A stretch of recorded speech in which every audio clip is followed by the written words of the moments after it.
Hey everybody, in today's video I just want to share a little bit of positivity and a little bit of encouragement and positive reinforcement, especially to the new or beginner fish keeper that's just getting into the hobby and is trying to sort their way through all these different YouTube videos of all these different people and the way they keep their fish and so on and so forth. I saw a video not too long ago that was addressing some drama between some channel and some other channel about the proper way of keeping the fish, and this channel has this way of doing it and that channel has that way of doing it, and there was some rivalry or something, and it's all the kind of drama that I didn't pay attention to when I was in high school, and I certainly don't pay attention to it now.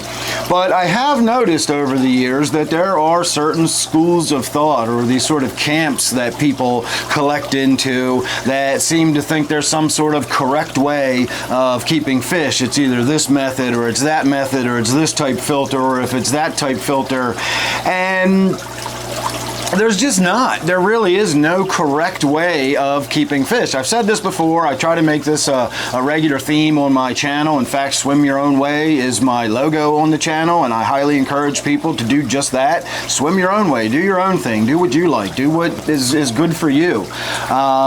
There's this tendency also in the hobby, I notice, to sort of assume that everybody's journey through the hobby is going to kind of take the same path. When you're new in the hobby, you're going to have a tank that's got, bright blue gravel and a couple of planted fake plants or something like that, and then as time goes on, you'll get more and more sophisticated, and eventually, one day, when you're a really good fish keeper, you'll have this kind of tank, or you'll sort of graduate to this sort of tank, and that's not true. If that's not what you're interested in doing, then that's not what you should be doing. There is no right way of keeping fish. If you've been keeping fish for 30 years and you enjoy your little 10-gallon tank that has blue gravel and a fake plant in it, then you're doing it right. If you're still enjoying it after 30 years, then you got it right. You're doing it the right way because it's your tank and you should enjoy it. There is no correct filtration method. There is no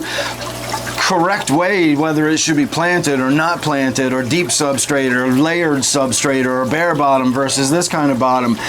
Every one of those ways is acceptable, and it all just depends on what you're interested in doing. I personally have no desire to really go beyond what my tanks have become. I've done this for many years now, and I've sort of settled into a nice, comfortable sort of style of tank. I set my tanks up the way I like them. I manage them the way I like them. I've got the kind of substrate and the right kind of plants, and I have my challenges based on the way I keep my fish, and that's what I like. I don't want this to be overwhelming. I don't want it to always constantly be something I'm striving to do, more and more sophisticated, more sophisticated, more sophisticated.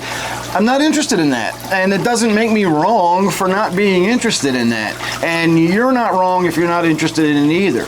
If you are, and those are the kind of things that interest you, then have at it. I'm not saying that either. If you want to experiment with tanks that can become fully self-sustaining, and you can have all the layers of stuff in the bottom and the different plants and the CO2, and if that's what you're into and that's what's going to give you fulfillment and enrichment within the hobby, then that's what you should be doing.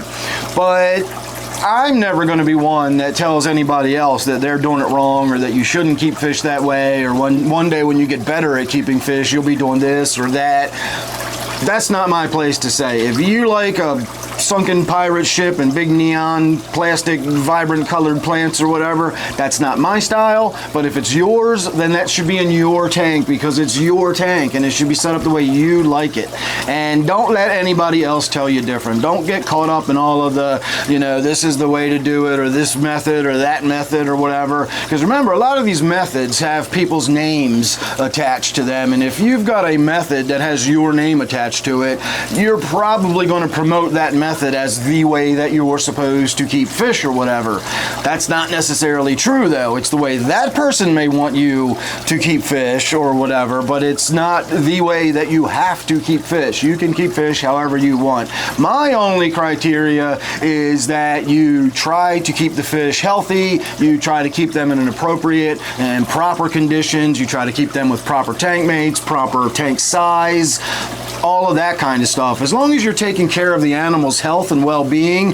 I don't care if you do it in a bare glass bottom tank, or if you do it with an under gravel filter or a canister filter, or you want to experiment with no filtration, whatever. There's tons of different ways that you can keep fish, and none of them are the right way of doing it. They're just different ways of keeping fish. And again, don't let anybody else tell you otherwise. You keep the fish the way you like keeping fish. You experiment with the kind of things you like experimenting with, and don't let anybody push you into doing things that you don't want to do or you don't have any interest in or whatever. You're not wrong for wanting to do things the way you want to do them. You enjoy the hobby the way it's fulfilling and enriching to you, and don't worry about what anybody else says. So that's my 2 cents for today. Hope that helped you out. Make sure you're subscribed, and I'll see you real soon in the next one.